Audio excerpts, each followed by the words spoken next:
Welcome to my all studies. You watch to me and get some important knowledge from my channel ITI Vision. Today I begin to explain about bench voice. It is bench voice. At first I want to say the definition of bench voice.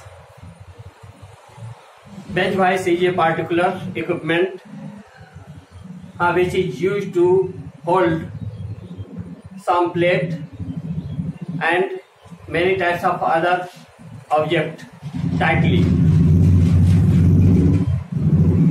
because many operations will be held by bench voice, such as cutting, filing, bending and etc.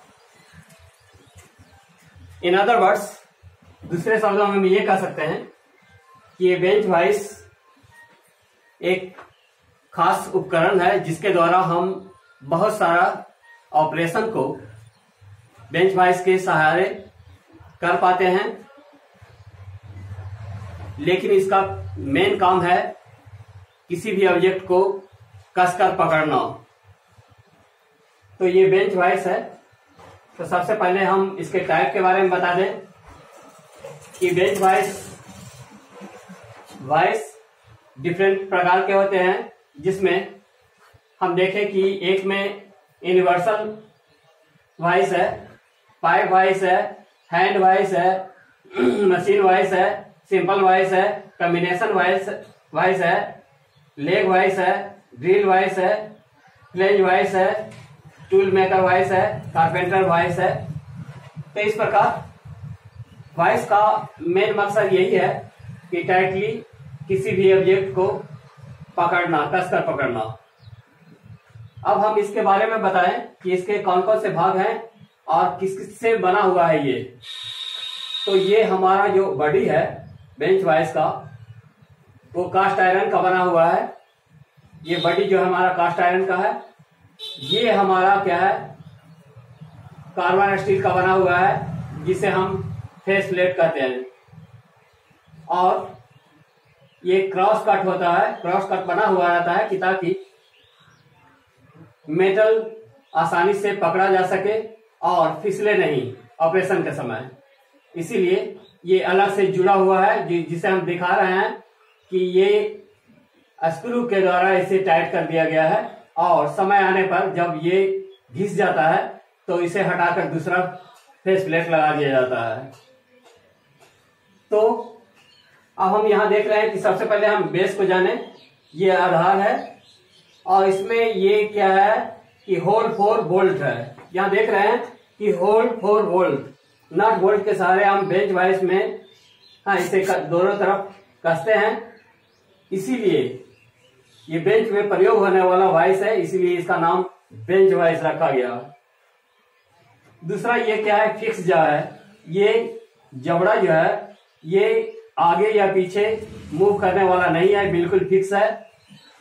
उसके बाद हम anti side आते हैं दूसरी तरफ, तो देखते हैं मूवेबल जाव है, यानी कि ये मूव करने वाला है, आगे पीछे कार्य के अनुसार आगे पीछे हो सकता है। उसके बाद हम ये यहाँ देखें कि हैंडल है। उसके बाद वाइस स्पेंडल है। ये देख रहे हैं कि वाइस स्पेंडल है, एरो के निशान से दिखाया गया है। उसके बाद ये हैंडल है। अब इसके हम कार्य प्रणाली को जाने। तो कार्य प्रणाली हम यही जानते हैं कि ये नट बोल्ट के सिद्धांत पे कार्य करता है। जैसे ये स्पिंडल को हम क्या करते हैं, हैंडल को यानी कि स्पिंडल को क्या करते हैं, क्लॉकवाइज ले जाते हैं, तो ये क्या होता है कि आगे की तरफ बढ़ता है, मेटल को कसने का काम करता है। जैसे ही एंटी क्लॉक रोटेट करते हैं, तो ऐसे अवस्था में क्या होता है कि पीछे गैप बढ़ना शुरू हो जाता है और पीछे की ओर मूव करता है, क्योंकि नट बोल्ट के सिद्धांत पे ये कार्य कर रहा है। जैसे हम क्या करेंगे, इसे रोटेट करेंगे तो क्या होगा, मेटल के नजदीक आना शुरू करेगा। और जैसे जैसे एंटी क्लॉक हम जाएंगे तो नट बोल्ट के आधार पर काम कर रहा है, इसीलिए क्या होगा कि इसके बीच बहुत ज्यादा इस प्रकार हम कह सकते हैं कि ये क्या है, कि मेटल को कसने और कसकर टाइट पकड़ने के लिए क्या है, बेंच वाइस का उपयोग किया जाता है। और पाइप को पकड़ने के लिए पाइप वाइस है, ठीक है। इधर उधर जो आसानी से काम करे, हैंड वाइस है, लेग वाइस है, रिस्पेक्टिवली हम वहां बता चुके हैं। अब क्या है कि ये बना जो होता है, ये जो बॉडी है हमारा बना होता है कास्ट आयरन से। ये बॉडी बना होता है कास्ट आयरन से, इधर भी देख रहे हैं। उसके बाद ये कार्बन स्टील का बना होता है और ये स्पिंडल जो है माइल्ड स्टील का बना होता है। तो हम ये जाने कि इनके बारे में तो जान ही गए, साथ साथ ये जानना जरूरी है कि अलग अलग जगहों पर क्या होता है कि ये बेंच वाइस में एक ही जगह कांस्टेंट होता है, लेकिन कुछ जो बेंच वाइस है वो अलग अलग जगहों पर अलग अलग चीजों के लिए इस्तेमाल किया जाता है। लेकिन काम सिर्फ इतना है इसका कि बिल्कुल किसी भी मेटल को, यानी कि पाइप को हमको बहुत कसा हुआ है, वैसे स्थिति में हम पाइप को क्या करते हैं कि इसमें टाइटली बांध देते हैं। टाइटली बांधने के बाद हम क्या करते हैं, स्पैनर से या चैन रेंच के द्वारा हम इसे खोलने का काम भी कर सकते हैं। Filing, cutting, bending means different type of work हम इसके द्वारा हम करते हैं। ये हमारा बेंच वाइस है।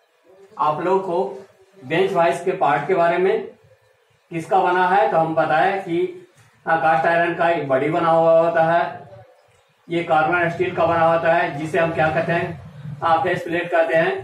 तो फेस प्लेट को हम क्या कहते हैं, स्क्रू से हम टाइट किए हुए हैं। और जब ये हमारा फेस घिस जाता है तो ऐसे स्थिति में इसको हम बदल कर फिर दूसरा फेस प्लेट हम लगा सकते हैं। ये हमारा फिक्स जब है। इस प्रकार हम स्पिंडल के बारे में जान गए और इसका जो वर्क है, वर्क इस आधार से था कि नट बोल्ट के सिद्धांत पे काम करता है, इसीलिए स्पिंडल को हम क्लॉकवाइज करते हैं तो क्या होता है कि आगे की ओर सरकता है और मेटल को टाइट करने में काम आता है। और जैसे ही हम खोलना चाहते हैं कि मेटल हमारा जो है प्रिपेयर्ड हो गया, ये प्रिपरेशन कर लिए, ये कोई भी ऑपरेशन कर लिए, वैसे स्थिति में हम क्या करते हैं, एंटी क्लॉकवाइज हम रोटेट करते हैं स्पिंडल के सहारे। तब क्या होता है कि हमारा मेटल खुल जाता है। इस प्रकार हम बेंच वाइस को जाने।